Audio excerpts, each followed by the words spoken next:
Donc là, je suis censée avoir tout ce dont j'ai besoin pour survivre dans le désert.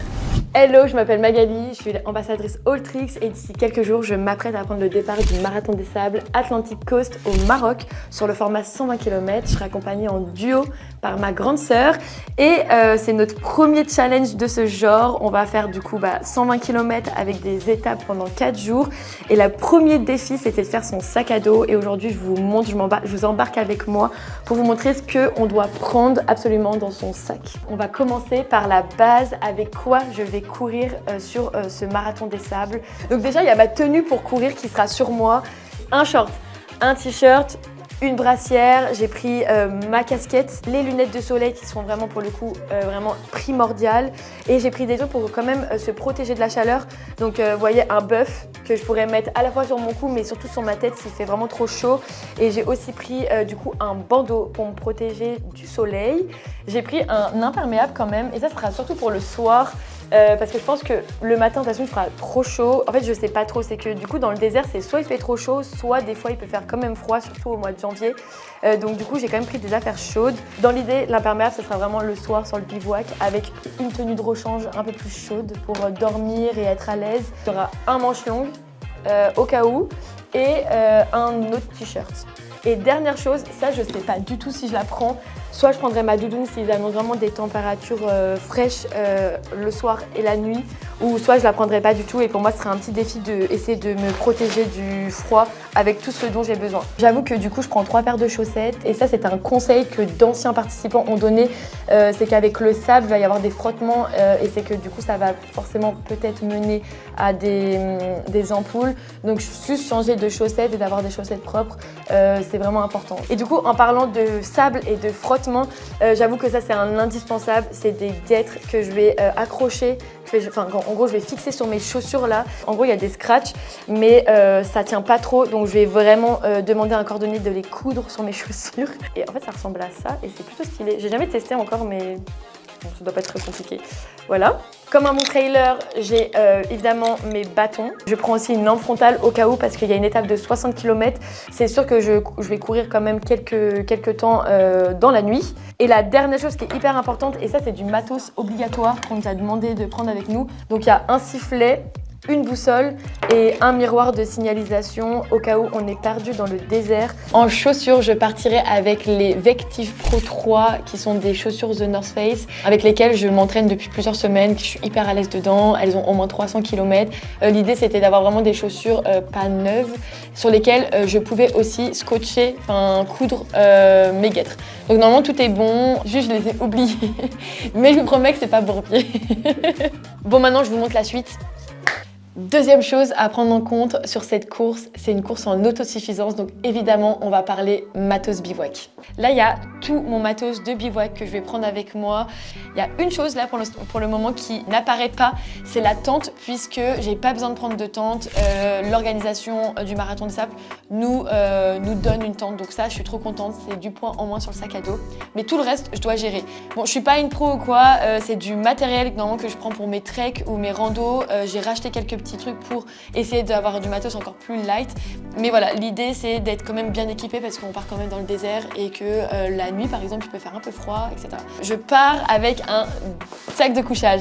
Ce sac de couchage il est un peu gros mais en vrai il est quand même léger, il fait 800 grammes. C'est un moins 5 degrés donc je peux vraiment être certaine que je vais pas avoir froid. Moi je suis hyper frileuse donc j'avoue que je préfère prendre un sac de couchage qui est quand même chaud, sachant qu'en vrai on pense tous que dans le désert il fait tout le temps chaud mais non justement les températures peuvent être extrêmes. Donc ça c'est mon petit duvet. Ensuite évidemment je pars avec un matelas. Moi j'ai fait le choix de prendre un matelas gonflable que j'ai déjà depuis pas mal d'années, c'est le Thermarest. Et ensuite, évidemment, une couverture de survie parce qu'on ne sait jamais et que de toute façon, c'est du matériel obligatoire. Donc là, on a parlé matos pour dormir.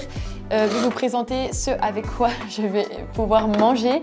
Donc ça, c'est mon réchaud. Ça va être la première fois que j'utilise un réchaud aussi minimaliste, mais ça va être trop cool. En gros, il fonctionne comme ça avec une pastille à combustible que je ferai chauffer. Et ensuite, du coup, j'ai juste ma popote qui est en titane. Ça, pour le coup, j'ai investi parce que j'en avais pas et c'est ultra léger. Et c'est juste pour faire chauffer mon eau que je poserai comme ça. Matos hyper simple, mais du coup, une fourchette, un couteau, un briquet, ça prend pas de place. J'ai mes pastilles et mon réchaud et voilà. En vrai, je trouve ça assez dingue de se dire qu'avec ça, je vais pouvoir manger quand même. C'est dingue quoi. Dernière chose qu'il faut que je vous présente, c'est un peu l'hygiène parce que ok, il n'y a pas de douche, on est très limité en eau sur le marathon des sables, mais quand même il faut faire attention au niveau de ses pieds et même les petits bobos de tous les jours. Donc forcément j'ai un peu une trousse de secours, mais c'est surtout en fait un kit à ampoule quoi. Donc oui, je n'ai pas pris énormément parce que dans tous les cas sur place en fait il y a des médecins avec tout le matériel, donc on nous demande vraiment un kit de base et voilà, j'ai essayé de faire vraiment léger. Et ensuite, à l'intérieur de ça, c'est un peu ma trousse de toilette. Je vais vous montrer un peu ce que j'ai dedans. Donc, en gros, j'ai pris un gant de toilette juste pour me faire une toilette de chat. Voilà, j'ai pris des lingettes. Voici ma brosse à dents qui est vraiment une brosse à dents ultra light. Je pouvais pas faire mieux que ça. Donc, du coup, elle est vraiment miniature. Des mouchoirs, une brosse pour les meufs, quoi, les cheveux. Du dentifrice et aussi un truc que j'ai pris quand même, et ça j'hésite encore à le prendre mais on verra, j'ai pris un savon biodégradable, je sais pas du tout si je le prends ou pas, ça je verrai. J'ai aussi pris de la crème solaire parce que du coup on est dans le désert et que ça vraiment c'est primordial en vrai pour pas brûler. Bon et maintenant place à la partie que vous attendez tous dans cette vidéo, la nutrition. C'est la partie la plus importante de ce marathon des sables. Et je vous avoue, ça a été un casse-tête. Pour être honnête, ça fait vraiment 1 mois et demi, 2 mois que je taffe sur tout ça. Et vraiment, là, ça me fait trop plaisir de voir que tout est good et que je peux enfin tout vous présenter. En gros, pour faire simple, j'ai vraiment tout compartimenté par repas. Donc voilà, j'ai essayé de faire au mieux par rapport à moi, ce que je consomme de base sur une épreuve et ce que j'aimerais manger le soir en termes de calories mais aussi de réconfort parce que je vous avoue que moi ce qui me fait un peu peur c'est de tomber malade et d'en avoir marre de manger que des gels, en tout cas que de la nutrition sportive. En gros, j'ai pris pas mal de gels, donc je crois que j'ai pris 6 ou 7 gels, vous voyez. Donc je pars avec des gels Thai Energy que j'ai déjà en fait goûté, qui m'accompagnent en fait sur tous mes trails depuis 1 an et demi. J'ai des compotes aussi salées et sucrées. Toutes mes étapes ne se ressemblent pas. Des fois j'ai des petites gaufres que je peux manger. J'ai pris des trucs que tu vois tout le monde peut manger et qu'on aime tous. Donc évidemment pour ceux qui me connaissent, j'ai pris mes bonbons fétiches, les Haribo. Donc j'ai pris 2 paquets. Si j'en ai marre en fait de manger mes gels, ça je les mangerai avec grand plaisir.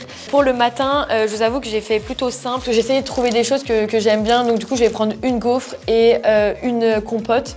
Sachant que j'aurai quand même un peu, vous voyez, des cacahuètes à manger. J'ai des tucs, j'ai du chocolat. Donc voilà, j'essaierai de faire un mix de tout ça. Du coup, le soir, pour moi, je trouve que c'est le plus important après une étape, de prendre du coup quelque chose vraiment qui nous réconforte. Pour le lyophilisé, j'ai choisi de prendre du MX3, c'est une marque que j'avais déjà testée sur des treks. Voilà, il y en a plein de lyophilisés, c'est vraiment selon ses goûts, etc. Voilà, moi je sais juste que j'ai déjà testé, j'ai testé en amont avec ma sœur. Donc voilà, on a trouvé des goûts qui nous plaisaient, enfin des saveurs qui nous plaisaient. J'ai pris aussi des soupes miso. Ça, j'avoue que moi c'est une technique pour m'inciter à boire encore plus, que j'ai du mal des fois à m'hydrater. J'aime bien manger une soupe miso qui est salée plutôt que de toujours manger du sucré, etc. Donc voilà. Et le soir, en fait, l'idée pour moi c'est de manger vraiment des choses que j'aime. Donc franchement, je vais manger du chocolat, des tucs, ouais, du saucisson. J'avoue, j'ai pas montré saucisson. Il y a une chose dont j'ai pas parlé encore, c'est l'hydratation, l'eau. Donc en gros, j'ai 2 gourdes de 800 ml chacune. À chaque fois qu'on arrive à un bivouac tous les soirs, on nous donne 5 litres d'eau. Donc en gros, on n'a pas l'eau à gérer en fait pendant tout le marathon, mais en gros, on est quand même vachement limité. Sur ces 5 litres d'eau, je dois remplir mes gourdes pour le lendemain matin avant de prendre le départ, sinon je peux pas prendre le départ. Donc en gros, il me reste 3 litres et demi pour à la fois me nourrir, chauffer mes lyophilisés, m'hydrater en soupe miso et il y a aussi dans ces 3 litres d'eau, du coup, si je veux me laver, je peux utiliser de l'eau. Mais en gros, chacun sa technique, un peu, chacun son orga. Voilà, moi j'ai un peu réfléchi comme ça. Et dans ces gourdes d'eau, moi j'ai décidé quand même de prendre des électrolytes hyper importants pour les crampes, pour du coup avoir toutes les nutritions nécessaires pour être en forme et ne pas se déshydrater trop rapidement. Prenez le temps de faire vos calculs quand même. Moi, c'était la première fois, en plus, j'ai trouvé ça hyper intéressant parce que d'habitude, je regarde pas du tout les calories. Et là, j'ai trouvé trop intéressant de savoir vraiment dans un gel combien il y a de calories et combien je peux en prendre. Et c'est comme ça que moi, du coup, j'ai un peu établi mon orga. Bon, je crois que je suis prête, j'ai quasiment tout. Je sais pas combien de kilos j'ai, je dois avoir peut-être 7 ou 8 kilos, je vais peser ça. Évidemment, je vais encore faire quelques modifications sur mon sac dans les prochains jours pour vraiment avoir le sac parfait. En tout cas, si vous avez des conseils, des tips, n'hésitez vraiment pas à les partager en commentaire, je serais hyper heureuse de les lire. Et je pense que ça peut vraiment m'aider pour ceux qui l'ont déjà fait ou qui ont déjà fait des aventures similaires. Et surtout, n'hésitez pas à suivre cette aventure qui aura lieu du coup d'ici quelques jours. Je vais tout partager, je vais partager du live et voilà quoi. Bon, maintenant, plus qu'une chose à vous dire, il n'y a plus qu'à.